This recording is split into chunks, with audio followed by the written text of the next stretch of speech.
தலைமை பெற தலைவனாக வேண்டும் என்று ஆசை ஒன்று. அந்த தலைமையே உங்களிடம் சேர்ந்து வருவதற்கு என்ன செய்ய வேண்டும்?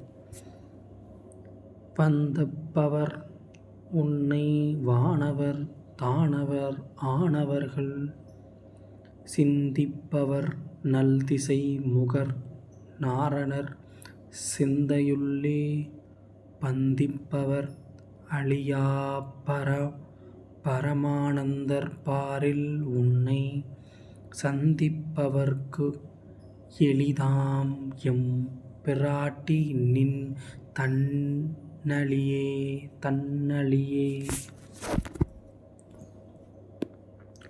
எம் தலைவியான அபிராமி அன்னையே என் தலைவி முதல் தேவர்கள் அசுரர்கள் ஆகிய இருவரையினும் உன்னை வழிபடுகிறார்கள்.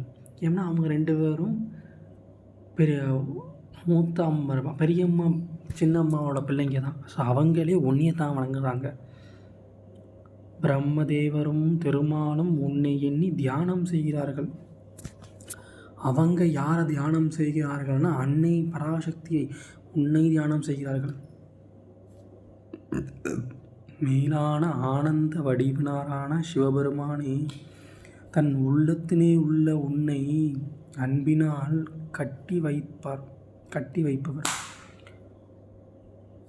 அன்னையே உன்னை கட்டி வைத்திருப்பவர் என் தந்தை சிவனே. எப்படி அன்பினால் கட்டி வைத்திருப்பவர், எவரின் அன்புக்கும் கட்டுப்பட்டவளின் தாய். இவ்வாறெல்லாம் இருப்பதால் உலகில் உன்னை தரிசிப்பவருக்கு உள்ளுணர்ச்சி மிக்க திருவருள் தரிசனம் தரிசிப்பவருக்கு அது மிக எளிதாக இருக்கின்றது. ஸோ இத்தகைய உள்ளுணர்ச்சி இருக்கிறதுனால்தான் உன்னை தரிசிக்க முடிகிறது. அதே போல் உன்னை தரிசிக்கவர்களுக்கும் அந்த உள்ளுணர்ச்சி இருக்கிறது என்று கூறுகிறார். இதிலிருந்து தலைமை பேர் எப்படி பெறுவது? ஸோ தலைவி அம்பிகை என் அன்னையை தொழுவதனால் தலைமை பேர் கிட்டும். அது எப்படி கிட்டது? அன்பால் உங்களை கெட்டு போடுதளவுக்கு நீங்கள் மற்றவர்களிடம் பண்பாக இருக்க வேண்டும்.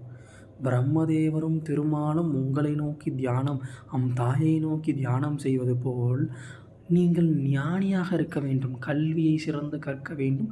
ஒழுக்கத்தில் தலை சிறந்து விளங்க வேண்டும். தேவர்களும் அசுரர்களும் இருவரும் உங்களை வழிபடுவார்கள். நல்லவர்களும் கெட்டவர்களும் உங்களை மதித்து நடக்கும் அளவுக்கு நீங்கள் வாழ வேண்டும். உங்கள் செயலும் உங்கள் சொல்லும் அதற்கன் இருந்தால் தலைமை பண்பு உங்களை தேடி வரும் என்று தாய் கூறுகிறார்.